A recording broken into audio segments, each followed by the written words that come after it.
understanding that consumer demand, that's going to be a part that I think this whole industry is going to continue to dig into and try to get more and more information. I know we're, ravenous about getting some more of this data from our side to understand, are people looking for 7 nights? Are they looking for 2 nights? Are they looking for 3 nights? Do we need to allow more off-season, shorter stays? Welcome to RevLabs by PriceLabs.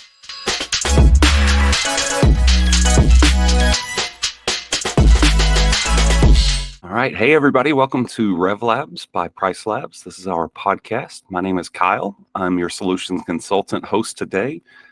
Sometimes you may hear Becca, sometimes you may hear Mr. Tebow, but today you get Kyle. And today I am joined by Mr. Bryant Loy.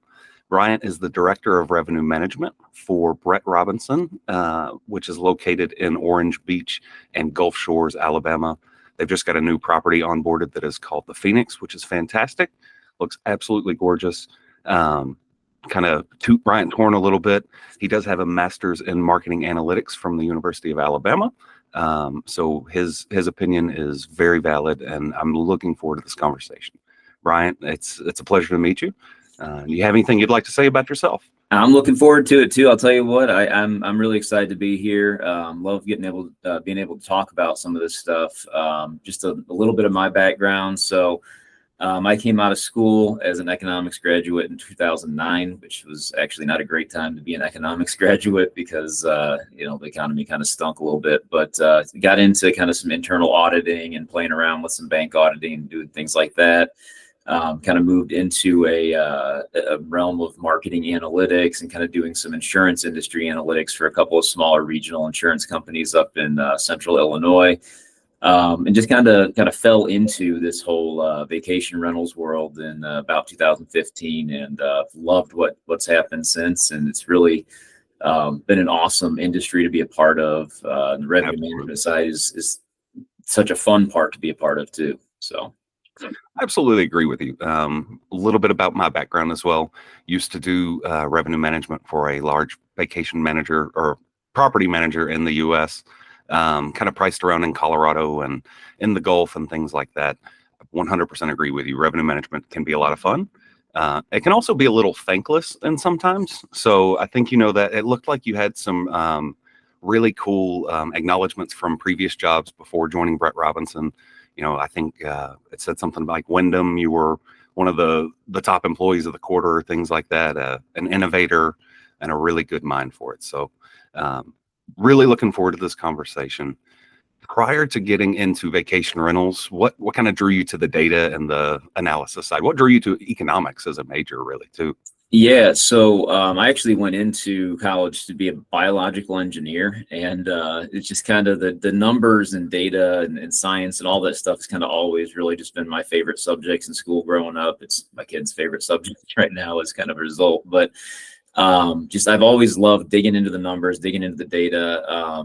Once we started getting into some of the kind of theoretical level of mathematics in some of those engineering courses, I was like, I don't know that I like this as much as I like the actual numbers and statistics and things like that. And so I was like, what can we kind of pivot this out to and kind of move into something different? And so, part of the beauty of going to any big school is you get to take these different courses and kind of learn what you kind of like, what you kind of don't like. And the economics classes I just thought were really interesting. It was, it's this logical based math is kind of what it felt like. It was, supply and demand seemed like such an interesting and simple thing to kind of understand. And just kind of digging into that, I kind of had a passion for really liking what that was, and kind of pivoted over to the economic side.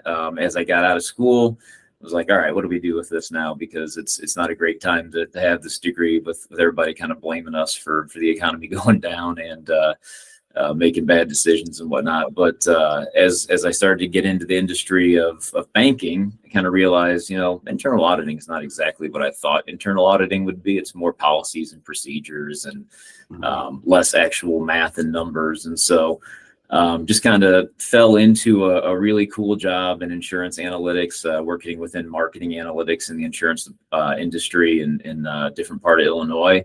And from that point, just realized this is really something I like to be able to dig around into. I realized I love Excel. And so, if you're an Excel fan, then you kind of understand how powerful that can be and how you can really use that to kind of leverage yourself and learn different skill sets and learn different things and just kind of fell into the thing down here in Alabama through kind of a chance meeting of somebody who was doing a churn analysis for one of these the other companies that's down in this area. Kind of fell into him wanting some data analysis on some churn stuff, and from there it all just kind of started to go downhill, and or I guess in a positive way downhill, Yeah. like a snowball rolling type of deal. And so ended up with Wyndham, and from there it's just kind of been this, this industry is such a great one to be a part of. I've been excited to stay and grow with it. So Yeah, absolutely. I've only been in the short-term rental industry for about 4 years now.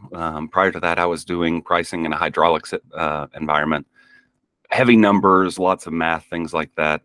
I agree with you 100% that Excel is a fun tool, especially as you start to get it and learn new ways to use it and apply it and see how that can help you out. That was kind of my first taste with revenue management, like being able to go in there and work on things formulaically. I totally butchered how I just said that. Work on it in a formula, and really get something good out of it. So now that you're over here in the short-term rental industry, I don't see myself getting out of this. I love the people that are here. You have it seems like a lot of happiness in general when it comes to short-term rental industry. Is there anything you see in the next couple of years that you want our industry to kind of push towards, or any type of collaboration that you would want to see in the industry? I love what we're seeing happening in the industry with the growth. If you go back to 10 years ago, 8 years ago, I got into it, I guess 9 years ago. So 9-10 years ago, just kind of thinking about how little we had of, like, there weren't really pricing tools that worked at all within the industry. There weren't really, operational tools were limited. The systems that we had, even with a large multinational company like Wyndham, it was just these gigantic pivot tables that you go refresh every day, and it gives you all your information. You can kind of start working with it. And so kind of watching that infancy of that grow into what it is today, where it's become this, multi-billion-dollar industry of everything growing and great new companies popping up to do all these great new things. Now, pricing obviously has been one of them that's grown a ton over the last few years. Our ability to understand and kind of price things better has made it more challenging for the people who are advanced in the beginning, I'll be honest, because those of us who had a bunch of data and had a bunch of team members that were able to dig into this stuff, we had that advantage over, those small mom and pop shops. And so as we've seen that kind of catch up get there, I'm just excited to watch this industry continue to grow and create a really even playing field for everybody. And really, the thing I love about vacation rentals is you go to these conferences and everybody's sharing information and talking and really being positive with a lot of each other. And I think that's an important part of what this industry needs to do to continue to grow. In terms of what I kind of hope happens, I just hope it keeps growing. I don't know that it can grow as exponentially as it has over the last 10 years, but continues on that kind of up and to the right path where things just continue to get better, and more competitors jump in into different spaces so that we can see all the different PMSs getting better and bettering themselves and giving us better opportunities to kind of do things within there, and the pricing, all the different platforms kind of growing and understanding it. I just think that's a really healthy thing for the industry as we get more and more people working in here to kind of create really good products. I think there's still room for everyone to eat pretty well in the industry, even as we see that stuff continue to grow over time. Yeah, I absolutely agree with you on that one. One thing that I'm a big fan of that I've seen recently is the trend for us getting back towards being hospitable hosts and getting people in here and letting them have an experience instead of just, hey, come be an occupancy number. There's a lot of talk now that is more about that experience side than just, hey, we need bodies in the building and things like that. So bodies in the building is one thing that is super important to us as revenue managers, though. So with that, what's something that you do if I'm in the day, if I'm spending a day in your shoes, what's kind of your daily routine as a revenue manager, or as the director of revenue management, I should say? I'll tell you what's great, and probably my favorite part about being in the current role I'm in, is there really aren't too incredibly similar days. It doesn't feel like, seasonally it's completely different from what my day looks like right now. And in terms of like what I'm doing on a daily basis versus what it did 3 months ago when we were right in the middle of season. So, a typical morning for us will start with a quick check-in from the revenue management team, just a little stand-up. Hey, what are the things we need to tackle today? Is there anything we saw on last night's booking numbers that we need to kind of dig into more on? Or is there something that we're looking at on a 4-day pace or a 7-day pace that we need to make some adjustments on? Or is there a holiday coming up that you're feeling just a little off about? Just kind of jumping in and doing that quick, 5-minute, is a stand-up, so we call it, just that 5-minute, hey, what's up here, here's how we need to do things, and kind of here's what we need to tackle today. What support do you guys need from me? What do I need to get taken care of so we can take care of some of the day-to-day stuff, that reporting and things like that. So we'll start with that. Then typically I end up in at least 2 to 3 meetings in a day that end up usually positive, like usually something that we can actually accomplish and we're trying to actually have an actionable outcome from.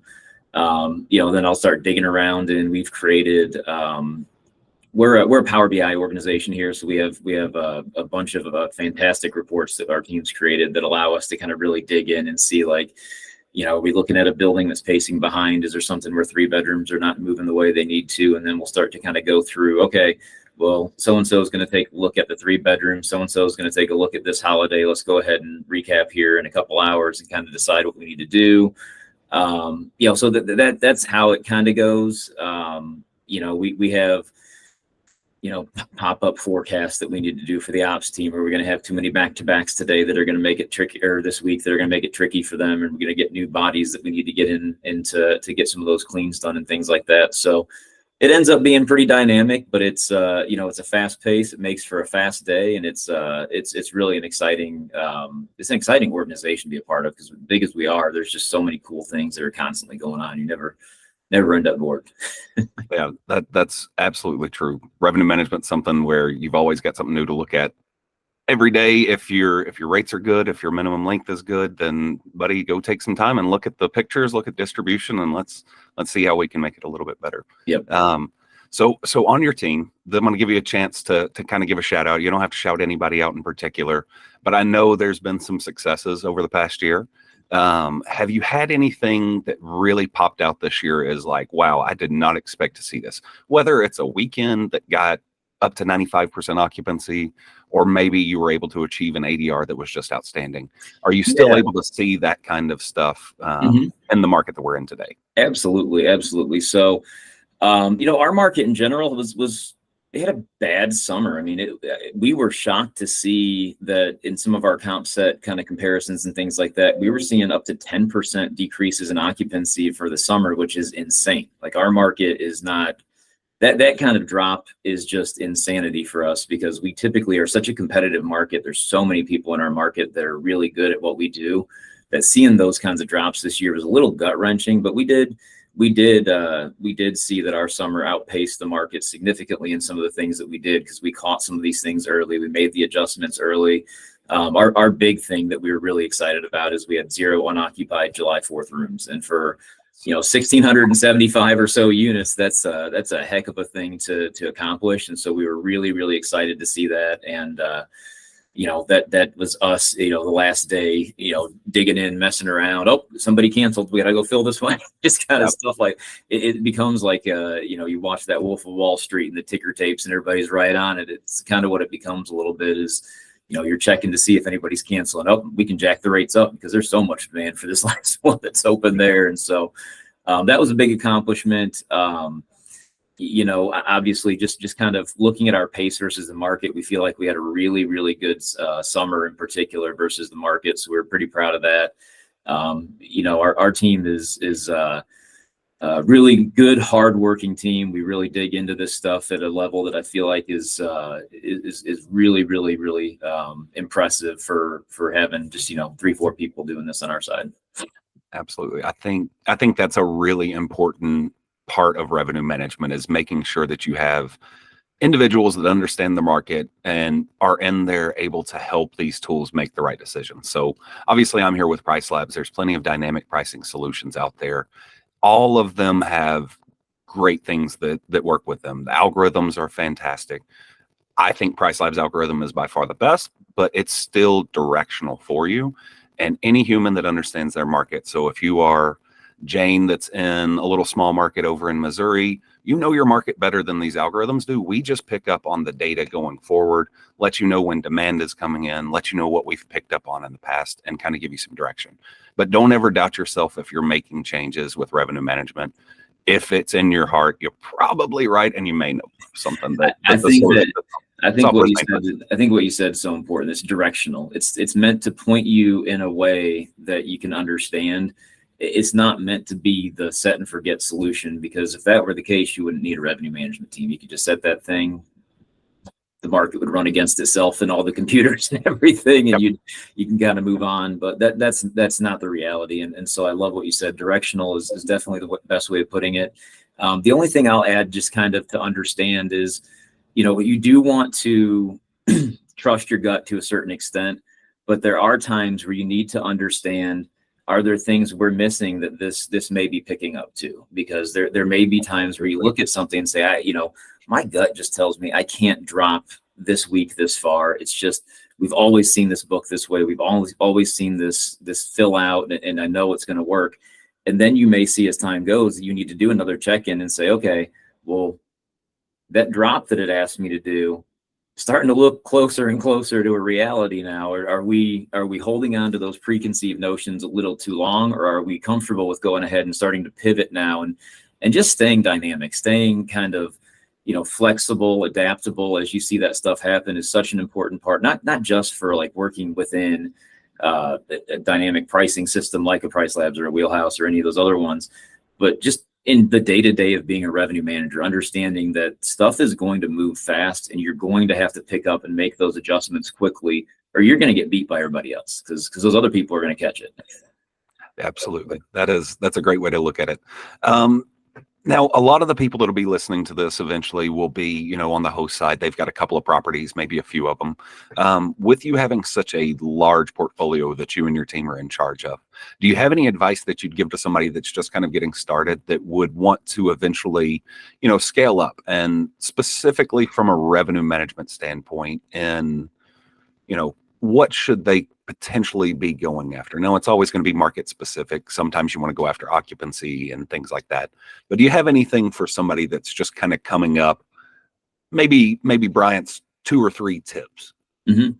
Yeah. The first thing I would say is don't get too wrapped up in the market, because, it's easy to see, market's down 30%, whatever else, but you need to understand how your property is going to fit into that. Because if you have an ultra luxury 12-bedroom house and the market's down 15, 20%, you're probably not going to follow into that same category. So you need to understand, understand what your separator is. What makes your properties so important, so good, so much different than anybody else's, that they've chosen you as their property manager, right? Like, what can you do to provide that value? And so if you understand, hey, I've got a budget unit, so I got to go ahead and make the budget choices, and I got to start low early, and I got to make those decisions early. Understand what your strategy needs to be, and don't chase it. Just know what you want. Define clearly what you want to do with your properties. So if you're a budget property, know you're going to be a budget property. Know you're going to make the adjustments the way that are going to fill up occupancy, but you may not be pulling rate. If you're a luxury property, understand what luxury properties need to do. Understand what their booking windows are. Understand what what your price points need to be to not get absolutely torn up by the market and be undersold by everybody or oversold by everybody because you're selling it $100 less than them, and things like that. So just understand your inventory, understand your plan. And I'll be honest, don't bite off more than you can chew. Find a couple important softwares that you feel like are going to be important for you to grow your inventory or to make your inventory succeed. But you probably don't need to have a 27 company tech stack if you have 3 properties. Figure out the 1 or 2 or 3 most important things that are important to you as a company, and make sure you take advantage of those and do them really well. Because if you do them really well, then you're going to continue to grow and get better and better and bigger and bigger. Absolutely. I think that's really good advice, and not just to kind of get away from revenue for a split second. One of the things that I always see people talk about is their trust accounting and things like that. That's one of those things that should be really high in priority and and when you're looking at your tech stack and everything. So Mhm. let's take a step back a little bit, and I want to go back to your beginnings in the vacation rental industry. What if you can transport yourself back to Bryant from 10 years ago, what do you think is the biggest change from then to now, minus technology? Yeah, I guess is availability of data part of technology? Yeah, let's say it is. Okay. Like, and I guess I'm thinking more, let's look at like consumer trends and things like that. What do you think has changed the most, specifically with you being in the Gulf Shores area and the Orange Yeah. Beach area? So if we're going that side, the biggest change is owner expectations to me. If you go back 10 years ago, you know, you think back to what a good revenue year was for an owner back then, and they didn't know what to expect. And so, the owners kind of trusted their year over year being their kind of key indicator of whether they had a good year or not. And as we have seen this thing grow and grow and grow, and the competition has gotten so stiff throughout certain markets, especially our market is got so many different rental agencies that are competing against each other. Just the level of expectations that we've seen for an owner, and it's not a bad thing for them to have high expectations. I don't want to frame that in a bad sense, No, but absolutely. their understanding, their education on what a good year is, their understanding of just kind of how things should work for them and what they expect out of us, the rental management companies, has grown so much. And so as a result, our communication and kind of the level of communication we have to have with owners, not just on the normal day-to-day, did my room get clean, stuff like that, but them understanding different trends and the communication of saying, like, here's how the summer looks, here's what we can expect, here's how we're going to adjust your strategy for your property so that you can understand what we're doing. Because that didn't exist 10 years ago. We didn't have those conversations where we would say, okay, we're going to hold an all owners update call where they can jump in and watch us talk about, here's what the data is telling us for this time period. And here's what we're going to do to adjust to make sure that your property does as well as it possibly can. That wasn't something that happened 10 years ago. That growth of kind of better communication with owners has been necessity because of how much their expectations have changed over that time. And so it's a good thing. I mean, I will be honest with you, it creates a much better dynamic when they understand what we're seeing and we understand what their expectations are, and just kind of having everybody on the same page really creates for a good, positive kind of relationship between them and us, or I guess owners and managers. Yeah, that makes a lot of sense. It's like a little bit of extra accountability from our side as a revenue manager. I think I agree, or I know I agree with you. Also, it's nice to see that owners are becoming a lot more understanding of the processes and really putting their feet in and to try to understand how tough our jobs are as revenue managers and getting the people in there and everything like that.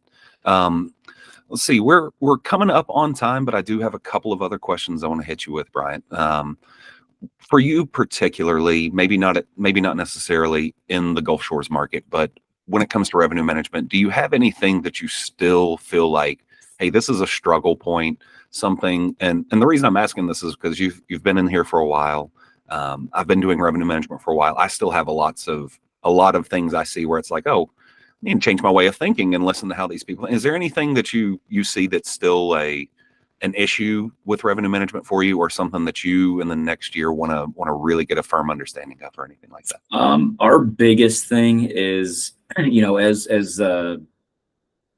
we continue to get access to so much more information, so much more data, one of the things that I think is really important is to understand demand, not just from hey, we have bookings for these dates, we have, whatever, but how are people searching for that, and so there's a lot of different ways to kind of think about that. You obviously, if you have a call center and you can kind of get some information from them on what they hear, just kind of, are people looking for this week, but they're not booking because the rates seem different, or, if you have access to be able to dig into your Google Analytics and to be able to look at, I think Key Data does something with Demand IQ where it kind of gives you some information on where people are searching and things like that.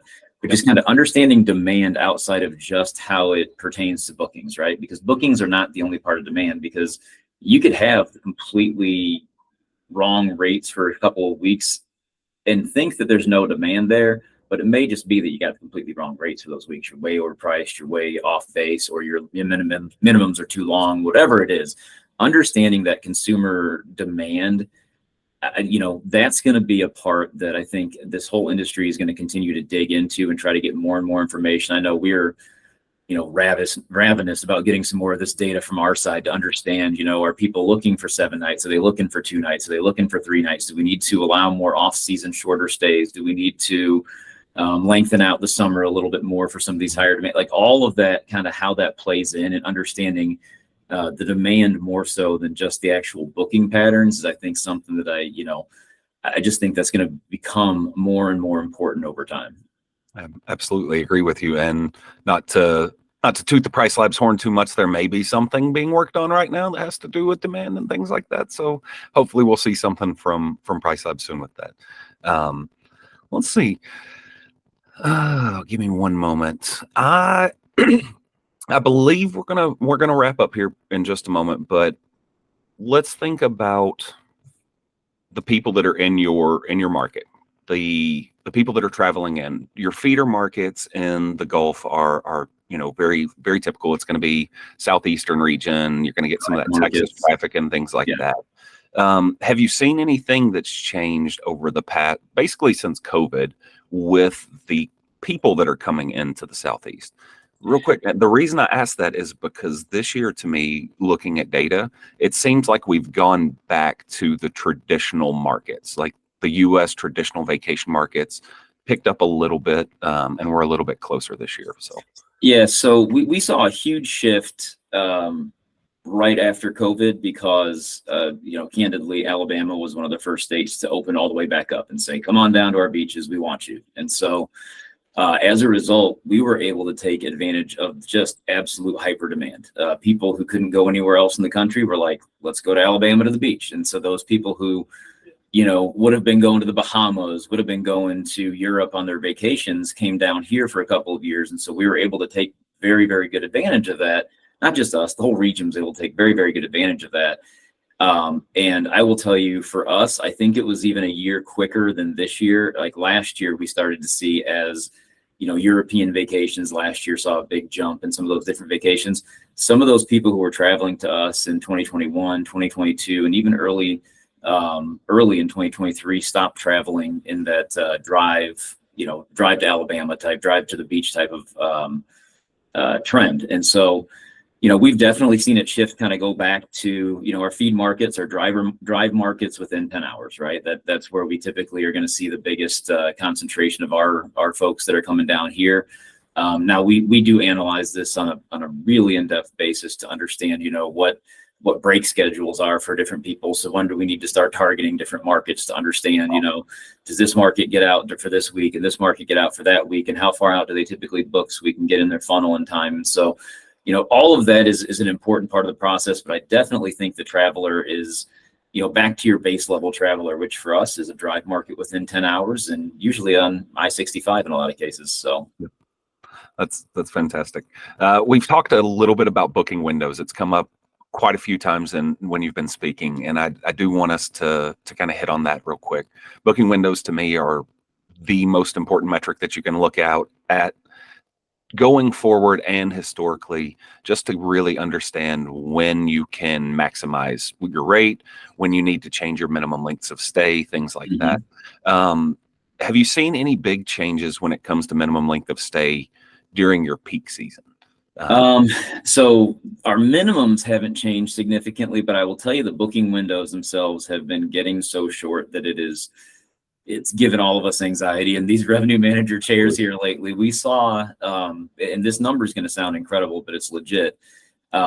We saw for the month of May that over a quarter of our bookings came within 7 days of arrival. And so that is, for a company with our volume, with our number of stays, just kind of understanding, operationally what that takes to prepare for that, operationally how they have to kind of make sure they're scheduling people, and that we're catching that to tell them, like, hey, we're going to have a whole bunch of back-to-backs for you this weekend. Can you get the bodies there? Can we make this happen? And it always happens because the ops team here is awesome. But that shrinking window, it's made it so challenging as revenue managers, because you got this kind of, this really double-edged sword. Do you hold and say, hey, I know the demand's going to be there, so let's go ahead and take it? Or do you drop with the understanding that you may be leaving something on the table, but you can't have empty nights during that time of the year? So it's definitely been shortened. Like, I tell our owners when they call, they're like, I feel like you keep telling me that this window is shrinking. And I'm like, because it does. It keeps shrinking. That percentage within 7, that percentage within 14 days of arrival has been so high the last 2 to 3 years that, I don't think it's all strategy based. I think a lot of it is just this current kind of world we live in, where supply is increasing, and the amount of availability for somebody to get something within 7 or 14 days, or to know that they're going to have something within 7 to 14 days, that I think is driving a lot of this. There's a lot more inventory in a lot of markets. For us, I think it was 7-8% increase year over year, which, for a mature market is a significant increase. And so, that's a part of it. Part of it is people not understanding some of the current trends and not making adjustments down on the rates until the absolute last minute. And so, it's really one of those things where they work together, right? It's probably a little column A, a little column B, a little mix between the two. Mm-hmm. Well, I really appreciate your time, Bryant. If anybody decides that they want to go book a stay at Brett-Robinson.com and stay down in Orange County or in Gulf Shores, where's a place that they absolutely have to go if they come into your market? If they are restaurant, here, place to you do gotta. So I'll tell you, there's the Floribama is the one everybody always talks about, and so it's this big, this massive bar and grill. It's got restaurants in there. It's got this. They have alcoholic milkshake called the Bushwhacker down here that everybody's got to give a try if you come down here. But it's the Floribama. It's right on the Florida-Alabama line. Literally, part of it's in the state of Alabama, part of it's in the state of Florida. So it's a kind of a unique property. In terms of getting a good meal down here, there's a ton of places. You can reach out to us and just ask us, because we got AlabamaBeachDeals.com is actually a site that we work heavily with to make sure that we have good recommendations for people who are come to our website. So that's awesome. Well, Bryant, thank you so much for your time today. Hopefully we get to have you on here again and chit chat. It's been an absolute pleasure. Today is the first time I've actually gotten to meet Bryant, and this is our first conversation. So it's been fantastic.